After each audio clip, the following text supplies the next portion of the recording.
Bonjour à tous. Même si ma précédente vidéo sur le sujet n'a fait que peu de vues, je me suis dit que ça valait la peine d'en refaire une car hier est sortie la liste de tous les modèles de voitures avec les millésimes qui sont concernés par le scandale des airbags Takata. Alors ne soyons pas naïfs non plus, les anciens dirigeants de chez Takata qui jouent la mauvaise foi n'ont certainement pas tout communiqué. Les États ne font rien pour forcer qui que ce soit à publier la liste complète et les constructeurs jouent la montre en espérant que le maximum de ces autos seront mises à la casse avant qu'on les force à intervenir dessus. Le portefeuille des actionnaires et la quiétude du SAV étant plus important pour eux que votre sécurité et votre vie. Mais bon, on a une liste assez complète, c'est déjà ça. Donc, article Auto-Info Distribution, écrit le 27 janvier 2025 par Jérémy Lecatre Gara.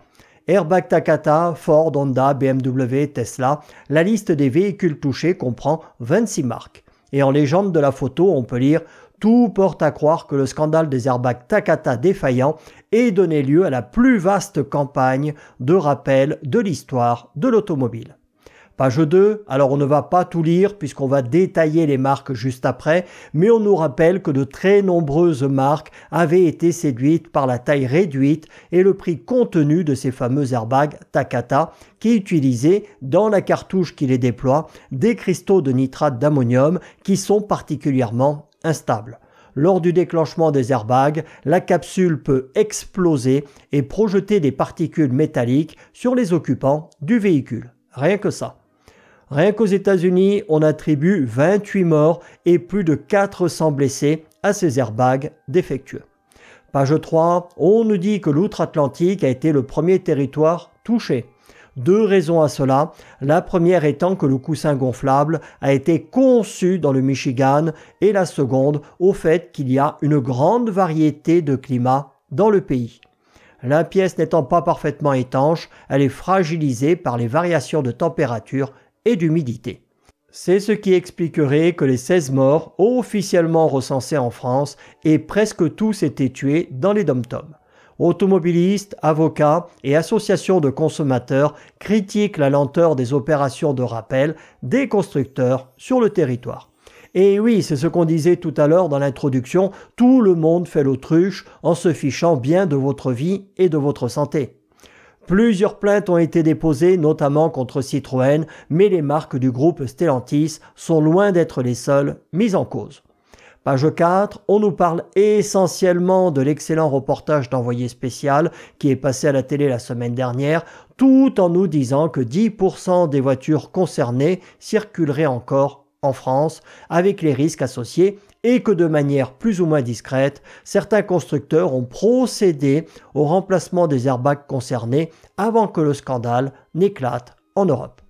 Page 5, on nous rappelle qu'avec le numéro VIN, vous pouvez vérifier sur le site du constructeur si votre véhicule est concerné et que même si ces derniers étaient censés avoir prévenu tous les propriétaires, c'est loin d'avoir été toujours le cas.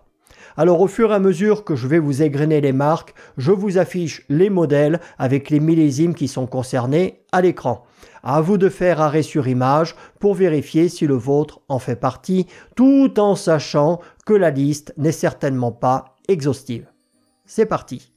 Audi, on a 10 modèles dans différentes configurations qui sont concernés. BMW, alors chez eux, c'est le festival. On a 17 modèles dans une bonne vingtaine de versions qui sont concernés.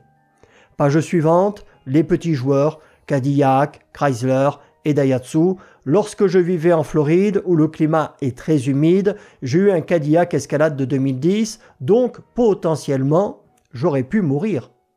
Ah ah, j'en vois quelques-uns qui se disent « c'est dommage ». Page suivante, Ferrari et Fisker. Normalement chez Ferrari, je pense qu'ils ont tous été remplacés. Ensuite, nous avons Ford et Honda. Alors Honda, ils ont quand même 8 modèles qui sont concernés. Pour des gens qui ont la réputation de faire parmi les meilleures voitures au monde, ils ne se renseignent pas beaucoup sur la façon de travailler des sous-traitants. Ça me déçoit un peu. Page suivante, Jaguar, Jeep et Land Rover.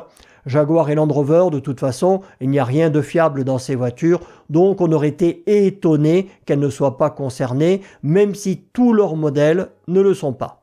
Ensuite, le roi de la fiabilité, Lexus. Là aussi, j'ai été exposé puisque j'ai eu une SC430. Finalement, je dois avoir une bonne étoile qui veille sur moi.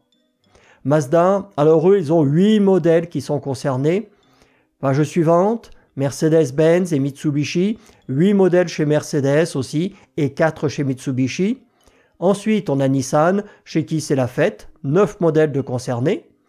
Page suivante, Opel et Seat, 7 modèles chez Opel quand même, c'est pas mal. Page suivante, Škoda, c'est comme ça qu'on dit, et Citroën DS, 7 modèles de concernés chez Škoda et seulement 5 chez Citroën et DS. Ensuite, nous avons Subaru qui fait un carton plein, Suzuki et Tesla.